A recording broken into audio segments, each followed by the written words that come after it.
Bonjour à tous. États-Unis, forcé à courir sur un tapis de course, Corey Michiolo, 6 ans, meurt sous les coups de son père Christopher Gregor. Explication dans cette vidéo. En cette veille de printemps à Barnegat, petite ville de la côte américaine, Brianna Michiolo est à la fois soulagée et bouleversée. Soulagée, parce que son fils de 6 ans vient enfin de lui livrer le secret qu'il gardait sur le cœur. Bouleversée, parce que les mots de l'enfant sont terrifiants.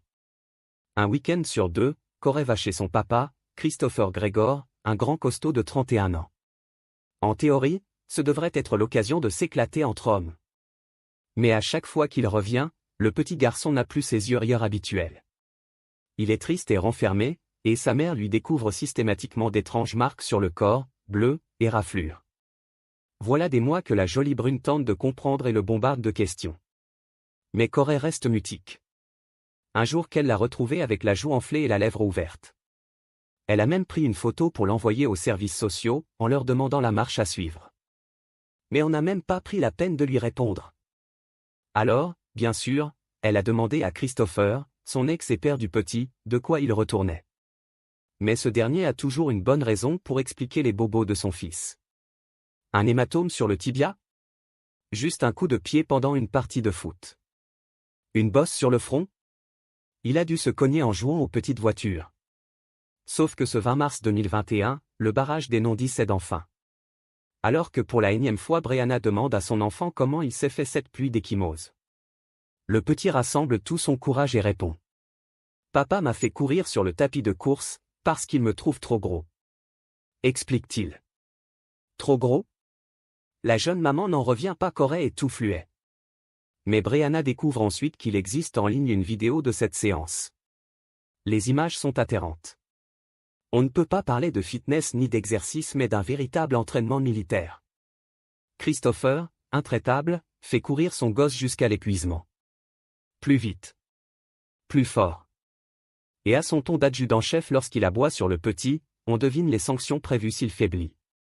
Outrée, Brianna écrit à nouveau à la protection de l'enfance, en joignant à son courrier le lien de la vidéo. Mais une fois encore, personne ne prend la peine de lui répondre. Alors pour en savoir plus, sans le brusquer, elle continue de soutirer prudemment les confidences de son enfant. Le 31 mars, Corey précise. Papa était en colère contre moi. Il m'a fait courir sur le tapis de course à toute vitesse. Il était fou. Pendant que je courais, je suis tombé et je me suis cogné la tête. Brianna en a assez entendu, elle adresse une demande urgente de garde exclusive auprès du juge aux affaires familiales. En expliquant qu'elle a peur pour la vie de l'enfant. Mais la réponse tombe aussi sec, dès le lendemain. Demande rejetée. Le soir même, elle emmène Corey consulter un médecin spécialisé, pour qu'il y ait au moins un relevé officiel des marques constatées sur son corps. Mais le professionnel ne décèle pas vraiment de problème. Le petit a quelques bleus, oui, mais ses radios ne montrent aucune lésion interne. Le médecin estime donc son état de santé satisfaisant, malgré cette chute sur un tapis de course, dûment mentionnée dans son rapport. Ne dites pas à papa que c'est moi qui vous ai raconté ça. Réagit Corey, fondant en larmes à l'idée que cet aveu va lui retomber dessus. L'enfant est clairement terrifié. Demain, il doit retourner chez son tortionnaire. 2 avril 2021. Il est un peu plus de 15h30 quand Christopher Gregor franchit les portes du Southern Ocean Medical Center de Stafford. Son fils dans les bras. On dirait une poupée de chiffon. Quand je suis venu le réveiller après la sieste, explique l'homme aux urgentistes, je l'ai trouvé confus et nauséeux. Il n'arrivait plus à parler, il s'est mis à vomir, et il s'est évanoui. Après une brève auscultation, l'infirmier de service comprend l'urgence de la situation. Corey respire mal, il est en train d'agoniser.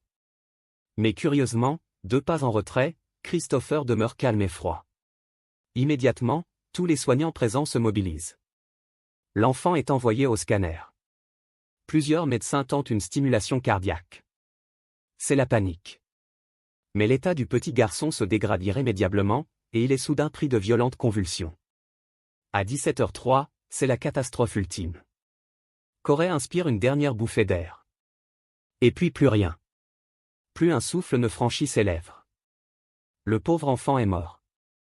Une autopsie est ordonnée. Elle révèle que l'enfant est décédé des suites d'un traumatisme contondant. L'expert relève en outre des contusions cardiaques et hépatiques, une inflammation aiguë et une septicémie. Comprendre, Corey a été battu à mort. Mais l'examen révèle aussi des traces de coups plus anciennes. Comment le médecin spécialisé consulté l'avant-veille n'a-t-il rien vu de tout ça? Mystère. Mais beaucoup trop tard, l'épouvantable constat est désormais bien là. Une enquête pour homicide est ouverte. Alors que Breanna, anéantie, n'a même plus la force de s'exprimer, on retrouve un de ses anciens messages. Adressé à la protection de l'enfance en avril 2020, qui parle à sa place. Je vous ai écrit vendredi pour dénoncer les mauvais traitements subis par mon fils, mais personne ne veut enquêter, écrivait-elle alors. Corey me dit que son père le frappe. Il souffre, il a du mal à bouger et j'ai peur qu'il ait besoin de soins médicaux. Quelqu'un va-t-il faire quelque chose pour lui, ou allons-nous laisser son père continuer à lui faire du mal? S'il vous plaît, revenez vers moi. Merci. Ces mots ont été écrits 1 an avant la tragédie. Mais personne n'est jamais revenu. Fin avril, 3 ans après les faits, Christopher Gregor comparaissait enfin devant la justice américaine. Très à l'aise sous son beau costume, le grand blond aux yeux clairs a d'abord méthodiquement nié les faits, rejetant d'un haussement d'épaule toute accusation de maltraitance. Puis le juge a ordonné la projection de la fameuse vidéo du tapis de course. Alors que les premières images apparaissent à l'écran, toute la salle se fige. Revoilà Corey, un gentil petit bonhomme en survêtement. Son père se tient à côté du tapis roulant qui tourne à vitesse soutenue. L'enfant fait ce qu'il peut pour tenir la cadence, mais ses petites jambes n'arrivent pas à suivre le rythme. Plusieurs fois, il tombe et se retrouve éjecté par l'arrière de la surface en caoutchouc. Mais à chaque fois, son père le ramasse comme un vulgaire sac et le remet brutalement en position. On le voit même mordre le crâne du petit pour le maintenir debout. Corey doit courir encore. Encore. Jusqu'à la prochaine chute. Il n'y a strictement aucun amour dans les gestes de l'adulte. Tout ce qu'il y a à voir dans ces images, c'est une horrible séance de torture. Comment un papa peut-il en arriver là? L'enquête révèle que Christopher Gregor n'a jamais voulu de cet enfant, fruit d'une liaison de jeunesse passagère. Corey avait déjà 5 ans lorsqu'il l'a reconnu. Mais ce qu'elle révèle également, c'est la double personnalité de l'accusé. Ancienne star de football du lycée, ancien soldat décoré plusieurs fois, l'homme dissimule une face plus sombre. Depuis sa retraite de l'armée, il a été mis en cause une douzaine de fois dans des affaires de vol, destruction de biens et violence.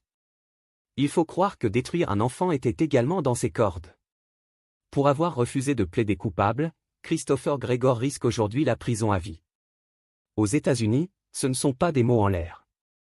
Mais qu'il se rassure, il y aura un tapis de course à la salle de sport, sur lequel, lui aussi, il pourra cavaler jusqu'à son dernier souffle.